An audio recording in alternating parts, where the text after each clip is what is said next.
Hello you guys, welcome back to the channel. Another Falconry episode, and something that's just my thoughts, opinions and my own morals, some of which really irks me when I see it on social media or hear people say it in real life. Comment below and tell me if you agree and what your thoughts are. I'm not a religious person, so it's not that side of it. Spiritual, Mother Nature for me. So really, it is just a moralistic thing, how our brains work and our thoughts on a subject. But let me tell you some of the things that really irritate me when it comes to hunting, in our case falconry, people's attitudes to wildlife, their quarry and so on. I'll tell you what I think, you tell me what you think. Now in nearly all of this, the one things that don't care are probably the animals themselves, the quarry itself. Not in all points I'm going to raise. So it really is a human thing, how we should come across as falconers and hunters, and I think how we should think and behave. But of course, that's your choice, how you do things. Again, my opinions, what I've seen over many years, but necessarily of no plus or minus to the quarry itself in many circumstances here. So bunny bashing, magpie bashing, can't stand it. Now when I was a kid in the spring, we'd go down the local stream with our 6-foot telescopic rods and little worms, and the minnows would be spawning, and in those days, not anymore, there were thousands of minnows congregating in the shallows of the river or the stream, and we'd go minnow bashing. Now we weren't bashing them or hitting them, it just meant we were getting a lot of them. There was loads to be caught, and then we let them go. So yes, it's a term I've used in a similar vein, but I find that disrespectful, especially written on social media, especially when the whole world can see. People don't know what bunny bashing is. They just got this image in their head. You're going to go and bash bunnies. And to be honest, unless it's for pest control, do you need to go and catch umpteen on an outing? I don't know. But it's terminology like that makes no difference to anyone, except I think the general public and how I think. Yeah, bunny bashing, how derogatory. Another thing that really irks me, I don't know why this is, but it must be a human nature thing. Why do we have to make an enemy of a species to make it then it's okay to hunt them? So, rats are vermin, squirrels are vermin, rabbits are vermin, red claw crayfish introduced a vermin, but at the end of the day, foxes are vermin, muntjac deer are vermin. But at the end of the day, they're all fantastic animals. And to be honest, nearly all the stuff that we seem to make an enemy of is the stuff that is exactly like us. It's not the individual animal's fault that magpies are really good at living in different ecosystems and living around humans, as are rats and squirrels, even the other aforementioned animals, even wasps. So we make an enemy of stuff that is somehow like us, ironic as it may seem. If you want to hunt something, maybe you hunt magpies because they're available and they're good quarry for your birds, and maybe because at the end of the day you are doing a bit of a control service. They do decimate wild bird populations, as do grey squirrels. I've seen them go through my own hedge, ripping off the heads of blackbirds and dunnocks in the hedgerow. And that animal's just doing what it's designed to do. It's a fantastic animal. Crows, as an example. You keep yourself a pet crow or pet raven and say that they're somehow horrible animals. They are the most fantastic animals to work with. Just as many people say peregrine falcons are vermin, as are buzzards, don't they? If you're a pigeon fancier, you hate probably peregrine falcons, and they're now probably the responsible quarter for, I guess, not doing birds of prey any good. But horses for courses. You don't have to make something your enemy just to justify your own way of hunting it. Accept that they're amazing animals, and of course explain that one reason you might be hunting this species is because it's a pest to something. Maybe the farmer, in the good old days when rabbits were ultra numerous, hunting rabbits with falconry birds was a sport available to anyone, and you were doing the farmer and the vegetarian community in Britain a massive service, weren't you, by hunting those animals in a very ethical way. But I don't think you have to make them the enemy. What do you do with your game when you've caught it? I think as falconers, we're probably some of the best people, because if we don't eat the game ourselves, it's actual food for our birds. But I've been out with 30 years ago with some friends that were keen terrier men, and they used to work their terriers to foxes. And I remember going out, because you mustn't ever judge anyone on what they do, really, within reason, until you've seen it with your own eyes, not on social media. Don't jump on that piggyback. Oh, Fred on social media put a post that this is disgusting, and everyone has to parrot fashion repeat it. Think with your own brains. Fox hunting didn't appeal to me. I went out with these guys. They said, come out, Dave. I could understand the thrill of the sport the guys got from it. I could see the dogs were absolutely loving it. But the end result was a dead fox. Now, to me, if you're going to eat that, feed it to something, skin it off and make money by selling its pelt. Because, okay, you might be called in by a landowner to get rid of that fox. But you know what? There's one thing that really irks me, and that is killing an animal and chucking it under the hedge, because then it has no other value to you. Even if it's a pest, I find it really distasteful. Rats, yes, rats carry too many diseases. We don't want to eat them. We don't want to feed wild rats to our animals. They could even have rodenticide in them. But yeah, it does. It really irks me. And I think as hunters, falconers are the best place, because we tend to make use of pretty much all of the animal we catch. And of course, we're a very inefficient way of hunting.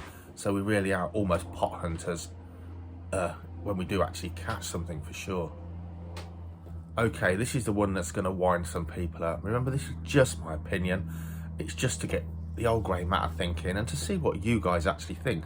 Don't get offended, but definitely comment if you disagree or agree.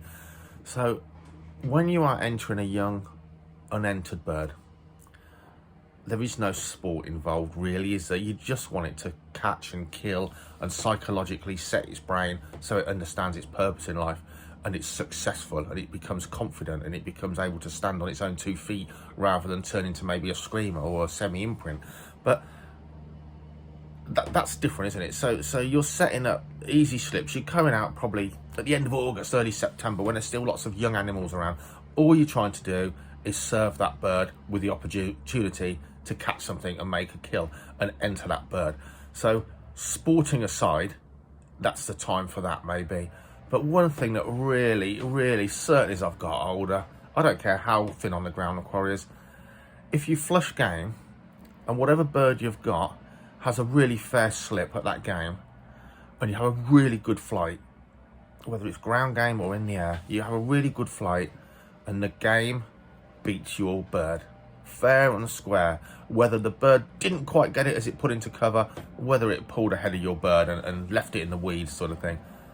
The thing that really irks me now is, and this is going to wind something up, reflushing.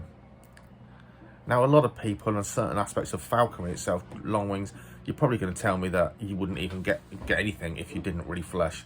But to me, if it's a fair flight and a fair slip and that animal's beat yours, give it best. Don't reflush it when your hawk's on top of it, you're standing next to it. The poor thing's burnt out because it's just got its fatigue from an amazing long distance flight.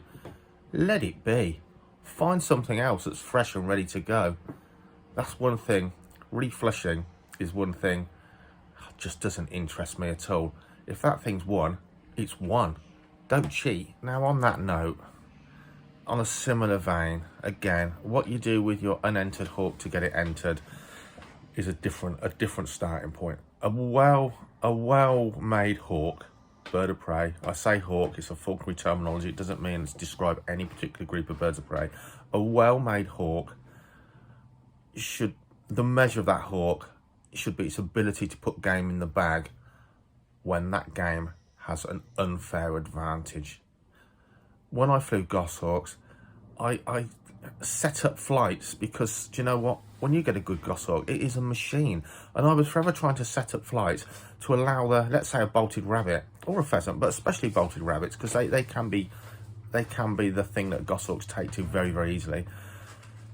Really and truly, if you're slipping your hawk, your well-made hawk, at a ferreted rabbit and you're standing on top of the warren, what's that all about? For goodness sake, look at the lie of the land. Think about where the rabbit's going to go to, at least a 30-yard slip, let's say, hopefully more. Stand well back. Give your hawk double that distance. That thing's a missile. Give it double that distance.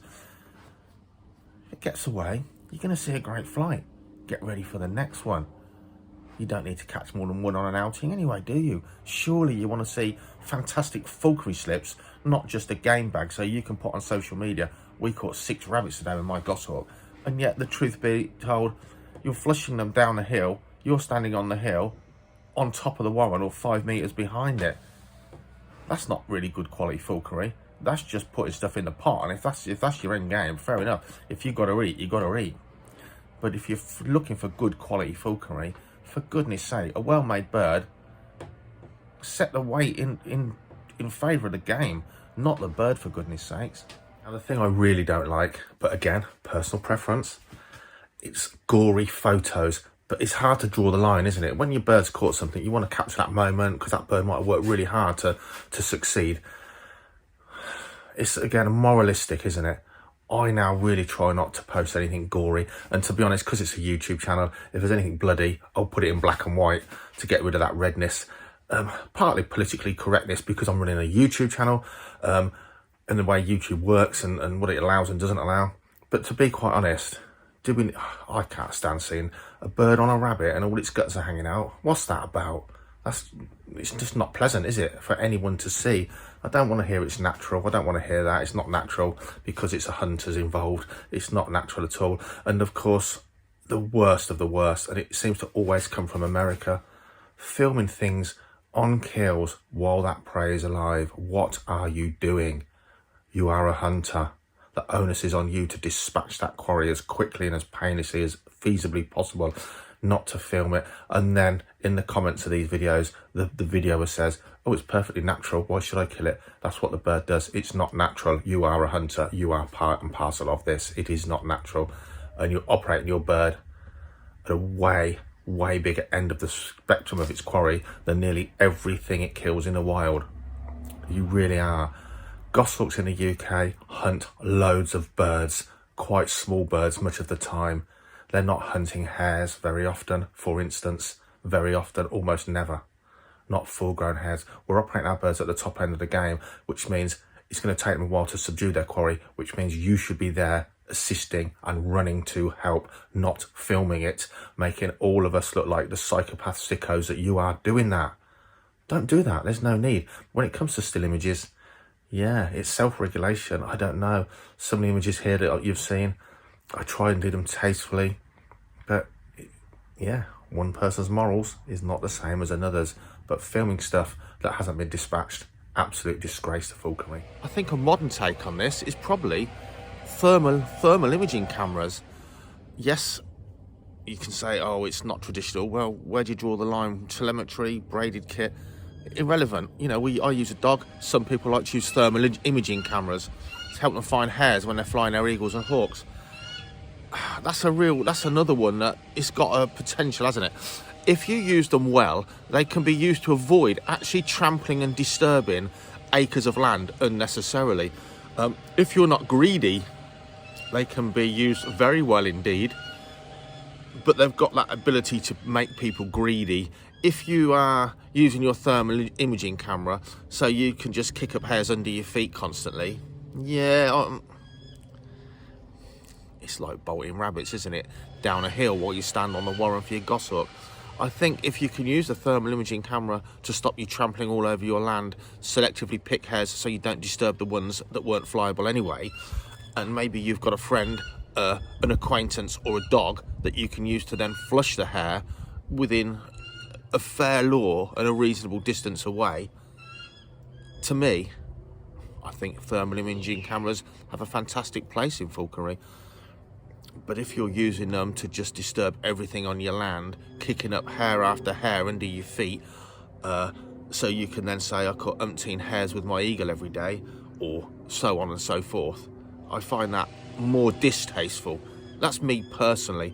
If the name of game of falconry for you is going out and catching something, then yeah, we're kind of slightly different in how we approach falconry.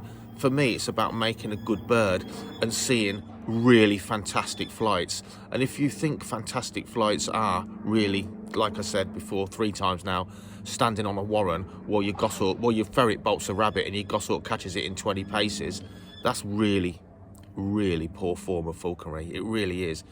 Once that bird's made and fit, look at how you can set these flights up to be long or ecstatically exciting. Goshawks through a woodland with a fair lure from that rabbit. Then you'll see a goshawk flying well, for instance. For me, with these guys, oh, blue glove, he won't like that.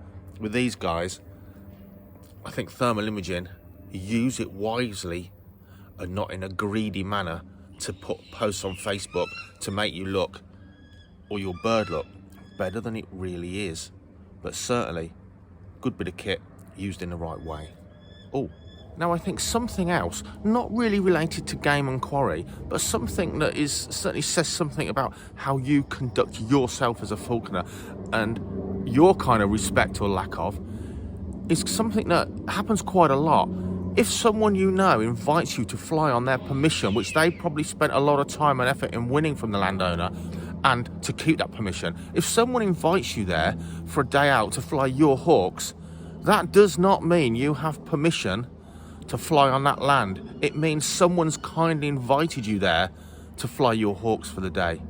Don't be going poaching, trespassing, stealing other people's permission on the back of, oh well, Fred said I can come and fly here. That is low, low grade indeed, and certainly not a gentleman whatsoever. So for goodness sakes, work hard and find your own permission. It's one of the biggest keys of falconry. There's no point in being a falconer or getting a falconry bird if you can't access good land with good game and lots of it.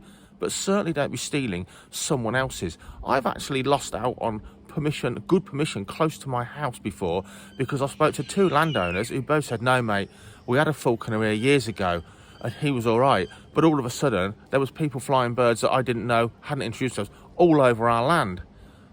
That guy lost his permission.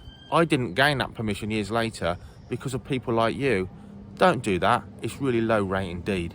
I suppose really I've got to throw in here, flying your bird without telemetry. You're disrespecting your bird. You're disrespecting all the other falconers, decent falconers in the UK. We all did it years ago. There's no excuse now. Put telemetry on your bird, guys. Anyway, if you've got any pet peeves to do with hunting and the things people say and do, especially around falconry hunting, drop us a comment below. Our falconry is completely unisex. It's completely equal opportunities between men and women. So I hope I don't offend by saying this. Falconry has been known as a gentleman's sport. Be a gentleman about it. Be a gentleman about your quarry and your game. I hope you've enjoyed this video. I really hope it's got you thinking, maybe looking at what you're doing. Some of you are going to dig your heels in for sure. Comment below. Tell me what you think. We don't need to argue, but we can certainly discuss something that I think's quite important to how we carry out what we do. Like and subscribe, and I'll see you next time.